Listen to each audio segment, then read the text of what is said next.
I don't have any further announcements, so I would like you all to give a first time to ShmooCon welcome to Adam and Matt. So please welcome Adam and Matt to ShmooCon. Thank you very much. Thank you. Thank you. And thanks for having us. We're super thankful to be here on the last year for ShmooCon. Today, we're here to present our time in a product review cabal and all the malware and bugs that came with it. So, quick little bit about us. I'm Adam. I'm the head of AWS Shine.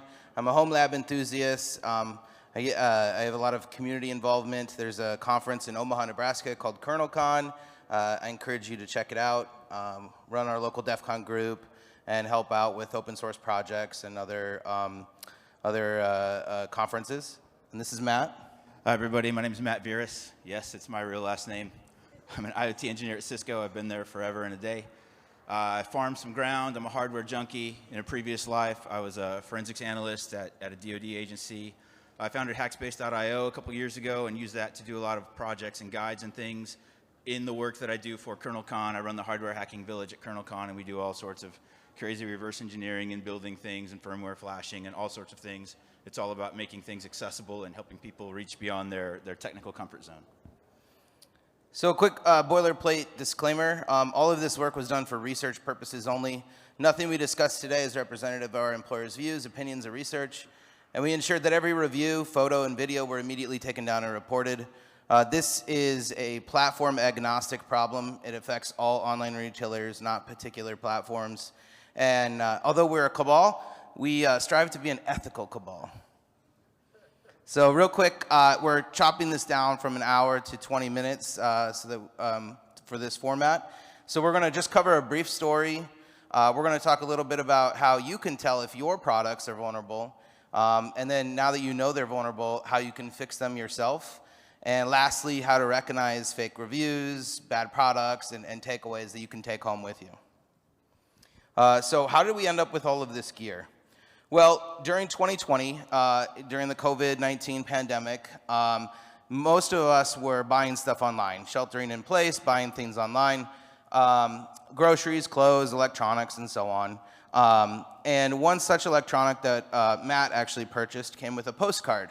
And the postcard said, "Please contact the support team for a gift. It's free." And, you know, he's like me. We both like free stuff. So he reached out to them. And they said, "Okay, great. Here's the deal. Go buy this product and rate it, and we will reimburse you."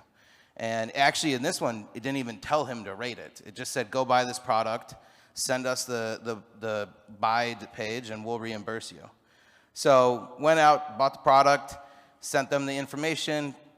Boom, boom, boom. PayPal sent him the money back for the product, free stuff.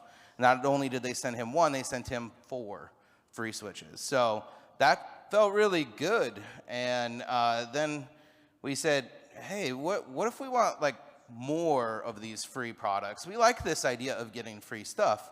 So let's go get more. And so we started by just asking, right? Matt said, "Can I invite my friend Adam to join?" They said, "Yes, sure. Here's an email to Adam." But what if we wanted more for just ourselves, not just our friends, right? We started duplicating emails. And then it got kind of complex. It got to the point where we had different SOC accounts, and I had different apartments in my house. My daughter's bedroom was apartment 2. You know, my garage was Jiffy Lube. So we started getting all kinds of stuff sent our way. And that really scaled like hackers, right? Like when you look at this is just maybe a quarter of some of the stuff that we ended up getting. And it's not just light switches, it's cameras, it's robot vacuums, it's you know, lamps and baby monitors. Steak knives, and kitchen appliances. Yeah, random stuff. And we soon realized that these people, they didn't care at all who they were messaging. It was just a big room of people sending out random emails. And we soon realized that they could send a message to Matt, and I could respond and say, "Hey, I would like this, Adam." And they didn't care. They would just give us stuff. So we started creating this group where we would share invites, and if you wanted an item, you'd go and get it. And so all of our friends started jumping in and sharing invites. And it escalated. Like, these are just 3 of our favorite products, Treat Life, Victure, and 8min. And these are just some of the emails that we ended up getting. So what about the stuff, right?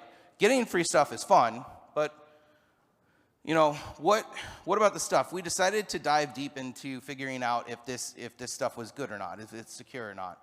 It's a cloud-connected device. We configure that all of cloud-connected devices could be monitored, could be sending information somewhere.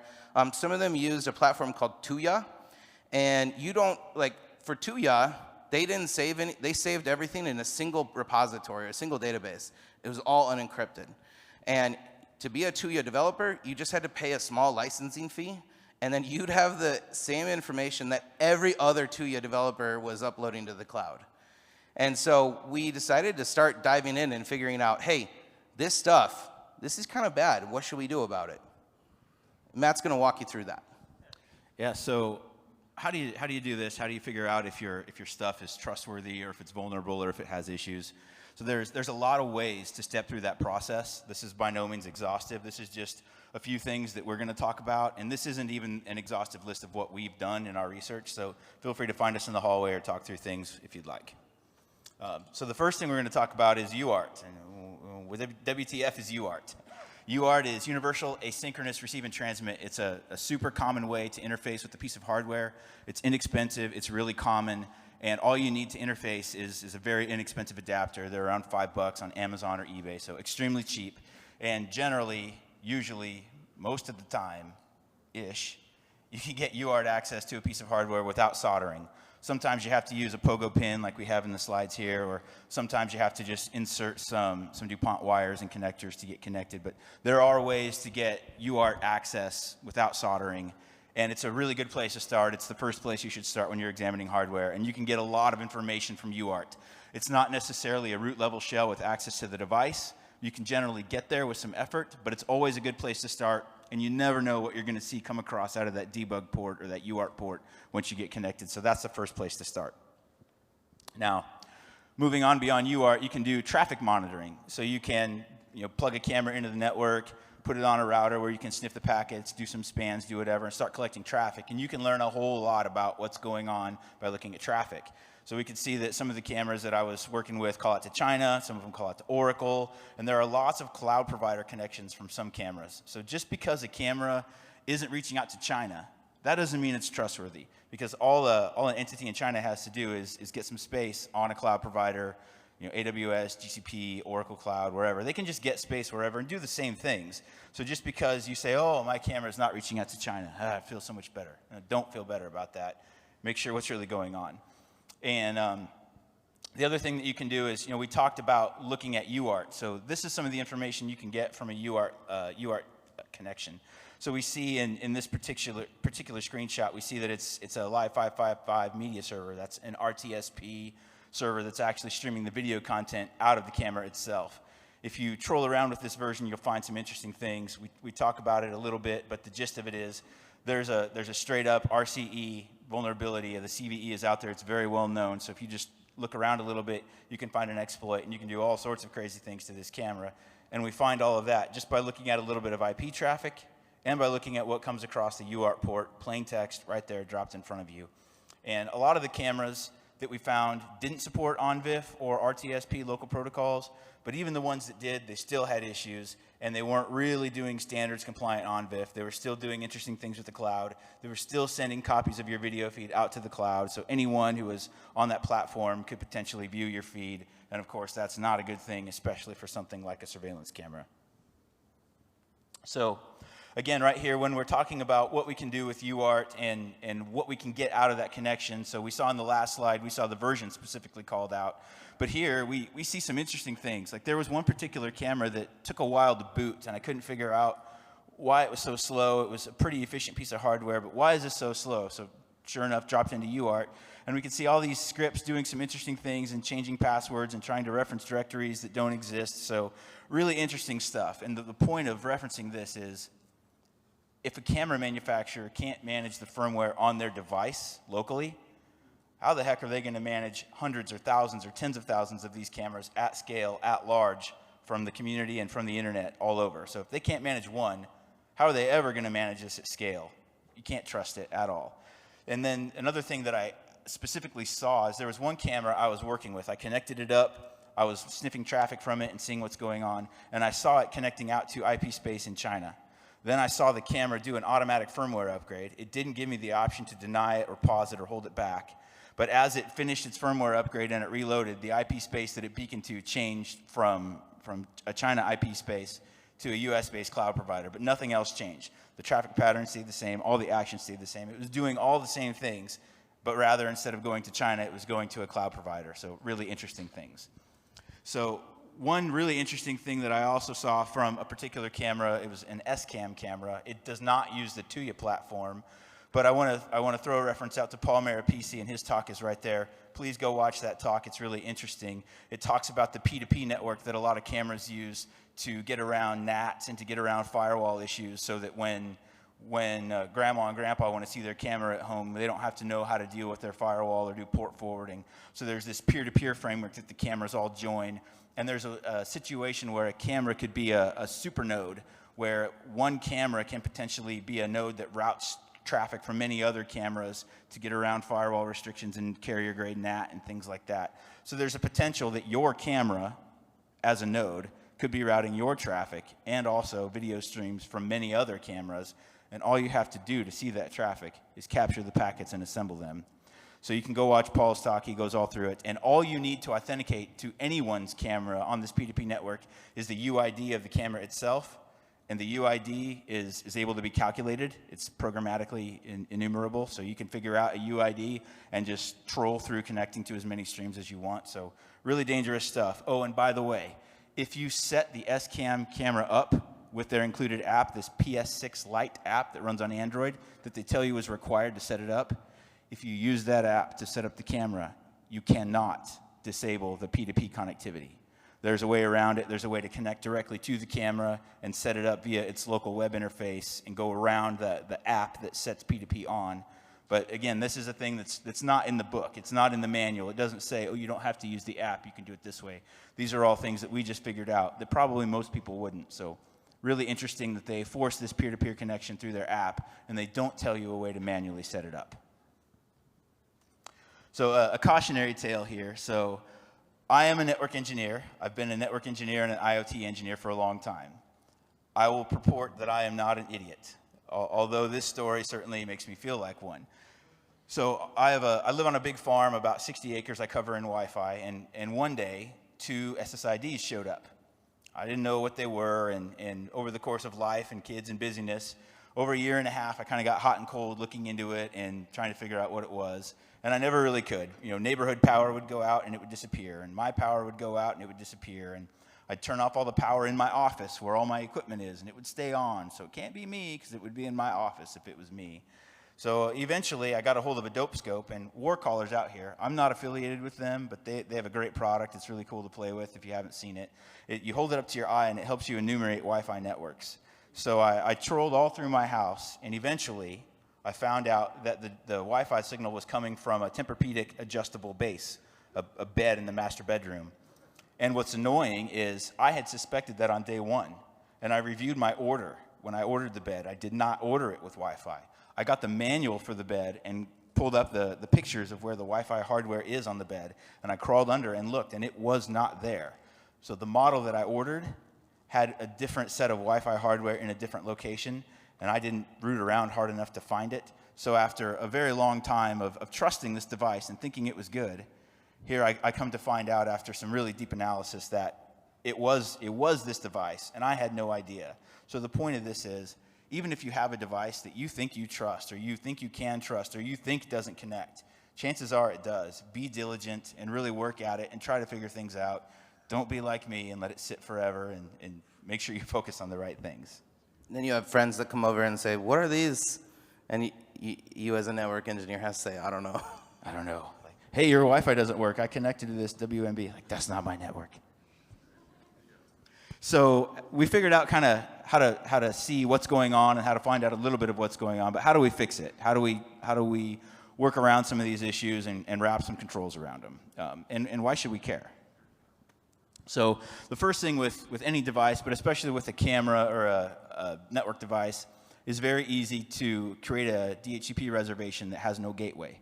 So if a device has no gateway, it has no layer 3, it can't get out of your network. It's still on that layer 2 segment, but with no default gateway and no route out, it can't call home. That's one. You can do a layer 3 ACL, you can do ACLs with the routers. There are a lot of things you can do at the network level to prevent a device from leaking out and to prevent a device from crossing network boundaries and things like that. And again, we talked about how UART and JTAG is available on most cameras or all cameras. I won't say all, but most all. You might have to dig around to find it. You might have to do some disassembly to get connected. And once you're able to get connected via UART or JTAG, you can flash open firmware. There are some really good packages for a lot of these cameras that are open source. They're on GitHub. You can audit it. You can compile it yourself. OpenIPC is a good one, and there's a whole group of firmwares for the Yi cameras and the Realtek S390 cameras. Pretty mature firmware. It's not going to be plug and play. It might take some work, but you can know for sure that this firmware is trustworthy, and I know what it's doing, and I know it's open source, and I control it. And again, all of this stuff is done by UART or by JTAG, and now we all know what UART is, right? Great. So as we work through, this is an SCAM camera, and by default, it was running some garbage firmware. So this is what it looks like after you flash it to OpenIPC. So we see it's pretty clean interface. I have root access. I can run all of my commands. I see everything. I have access to the U-boot bootloader that's written as part of the OpenIPC firmware project as well. So I control the bootloader. I control the firmware load. I completely control the firmware, and I can audit all of the code. There's a few platforms, OTA exploits where you can flash firmware to devices. There's ways to modify the keys that they're using to connect out to the cloud so they can't connect anymore. And then you can flash your own firmware package to them. There's a few links here. You can look at them after you grab the slides. Some of the firmware that's available is LibreTiny, OpenBeacon, Tasmota is a great one, and lots of people know WLED. So all of these firmware packages have MQTT, have local APIs. They have no third-party and cloud dependencies.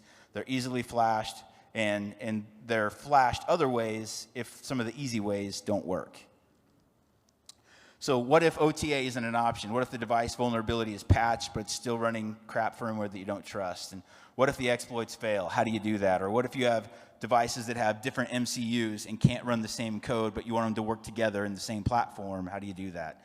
You can do a chip swap where you can remove one chip and swap it back with an ESP3212F or an ESP32C3. Any of these chips can run Tasmota and run open source code. It's just a matter of using a hot air station, remove one chip, flash the replacement, drop it on, reconfigure the GPIOs and the outputs, and everything works really well. And as a last resort, if you can't flash it, if you can't remove it, as a last resort, give up on it. It's not worth compromising your security posture to have some cheap device from Amazon, from eBay, from Temu on your network. If you can't figure out how to wrap security controls around it, crush it, move on, buy another one. That's kind of where we'll say if you can't make it secure, then just get rid of it and try again. Okay, and so how do we recognize these types of products? First, it's important to know what white labels are. A lot of this hardware is produced in mass, and they'll have essentially like the branding will just swap. So you can see the same pictures across multiple products. And they do this for, when a storefront gets shut down or when their brand needs a refresh.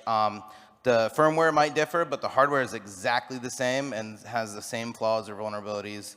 Most of this is actually supplied by Tuya, which we describe Tuya as evil. One of the things that Matt described was a forced firmware upgrade, and that's a Tuya staple. Like you can't reject those. Any developer at any time who just paid a small licensing fee can ship you new stuff to run in your own network infrastructure that you will not know about or get warned of. And so watch out for these white labels. Sometimes they have pictures like this too, where they have these blurred out brands because they want to reuse the pictures. And watch out for fake reviews. Here's one that that Matt spotted. 5 stars every time, no exception. No negative comments. It always has a picture. Generic, very good, but no detail. Overly enthusiastic, lots of exclamation points. And sometimes, like in this case, it's not even related to the product at all. It says excellent dimmer, highly functional, shows pictures of dimmers. Then it describes a digital Bluetooth thermometer. So like this person put in 0 effort and it's still there. There are vendors who are doing it right. This is an example of one. We're not affiliated with them, but Amcrest reached out as a part of this and offered a research fee for purchasing their camera and reviewing it. They didn't ask for an online review. They asked us to reply to their product research email. The product cost $80. The research fee was $140, and we were still able to pass this around our Cabal. And I really liked actually working with the team because I was able to actually help them on certain things. This was their marketing, and notice there's a red lens, presumably for infrared. The actual camera didn't have that lens. So we were able to say like, hey, you're marketing something that you don't actually have here, and it helped them. I feel like it was worth their $140. This is a global problem. This isn't like a problem for just home labbers. You know, we talked about all the different ways that you can detect this. UART, sniffing traffic, the dope scope to find rogue networks, but also sometimes they're just open networks. This is, Matt and I were in Italy recently, and this is just an open network topo cams. They had 2 of them. They had more than 2 in this pizza place, and they were just unauthenticated. And, you know, that's how you end up on Shodan, and that's how you end up watching us watch us over and over again. So this is a mom and pop pizza shop in Italy, and if people like that are getting affected by this problem, you know, there are thousands and millions of others. So just be careful with what you're buying. Like, go in with a little bit of criticism and skepticism on products. Make sure you do your research, buy a trusted vendor, etc. And we wanted to say congratulations and thank you to all of the ShmooCon staff. It's been really great being here, and I think this is like my 6th or 7th one, and I just really enjoy the community, and a big congrats and shout out to them. Thank you very much.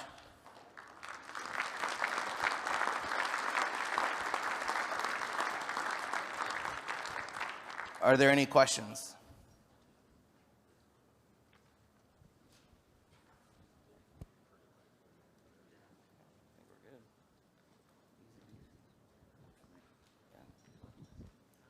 Thank you.